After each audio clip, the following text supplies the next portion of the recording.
प्रभाव बढी पर्छ।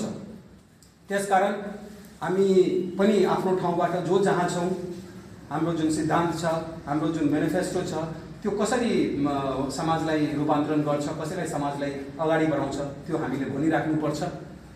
र उहाँहरूले मेन कुरा हो कि उहाँहरूले भन्नको लागि अरू प्रोत्साहित गर्नुपर्छ कि तपाईहरु भन्नुस्।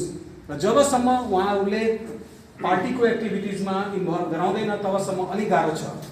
म रिक्वेस्ट गर्छु कि आफ्नो तर्फबाट जति जे हुन्छ त्यो अफोर्ड गरौँ र उहाँहरूलाई पनि भनेको छु कि उहाँहरूले के गर्न सक्नुहुन्छ। म पछि पनि उहाँहरूसँग, उहाँको अध्यक्ष र उहाँहरूसँग पनि म कुरा गर्छु अधिवेशन पछि पनि।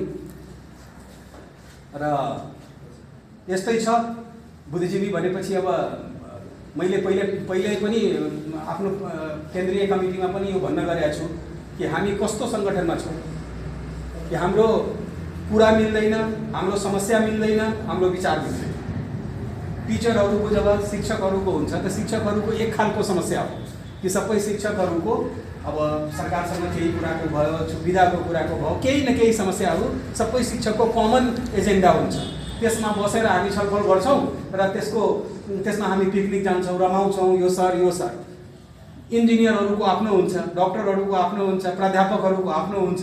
यो बुद्धिजीवीमा त 10 थरीका मान्छे छन्।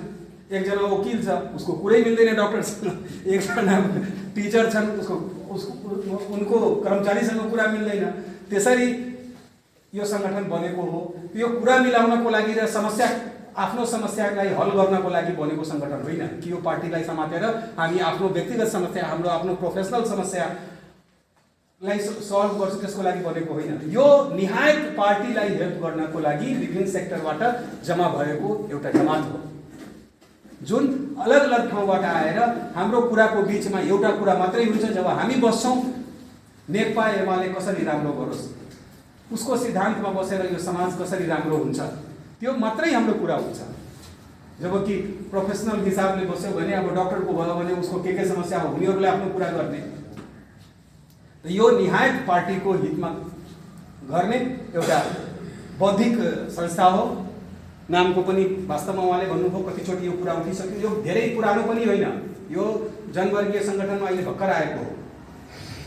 योभन्दा मलाई लाग्छ कि यो बुद्धिजीवी परिषद, यो हाम्रो जुन पार्टी अलग भयो नि, त्योभन्दा थोरै पहिले त्यो जनवर्गीय सङ्गठनमा आएको हो। त्योभन्दा पहिले थिएन त्यो। अहिले त्यसको बौद्धिक संस्था भनेर, बौद्धिक परिषद भनेर कुराहरू आइरहेछ। त्यसमा हामीले त्यसरी पनि जान्छौँ। र उहाँहरूले किन लिन सक्नु भएन, कसरी लिन सक्नु भएन, उहाँहरूले आत्मसात गर्नुपर्छ। र एकचोटि म इन्चार्ज सरलाई फेरि भन्छु कि तपाईँ कुरा पुर्याउनुहोस्। सर्लाही जिल्लामा, अरू जिल्लामा पनि हामीले कुरा गर्नेछौँ। धेरै एक्टिभ पनि छ। अहिले हाम्रो सर पनि योजना नीति आयोगमा जानुभएछ। यो योजना आयोग हो, प्रदेश स्तरीय योजना आयोग हो, त्यो बुद्धिजीवी परिषदकै हैसियतले जानुभएछ उहाँ पनि। त्यसको लागि हामीले पनि आफ्नो एक किसिमको दबावमूलक त्यो पार्टीभित्र राख्नुपर्छ। बेला बेलामा गएर भन्नुपर्छ केन्द्रले हामीलाई यत्रो गरिरहेछ, अब आएर यहाँ तुरन्त पढेर सुनाइदिनु हो।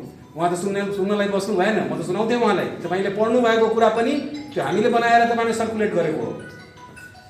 यो जमातलाई, यो बुद्धिजीवी परिषदको मान्छेहरूलाई तपाईँहरूले इज्जत कसरी दिने, यहाँसँग फाइदा कसरी लिने, त्यसको लागि पहल गरिदिनुहुन्छ भने हजुरसँग पनि म निवेदन गर्दछु। र हामीले पनि अलिकति अफोर्ड गर्नुपर्छ। के गर्ने छ, हरेक ठाउँमा अलिकति बौद्धिक वर्गलाई जहिले पनि समस्यामा परेको हुन्छ। यही हो। र आज यो 4थो जिल्ला अधिवेशन एउटा सक्रिय कमिटी बनोस् भन्ने शुभकामनाको साथ म आफ्नो कुरा यही भन्छु।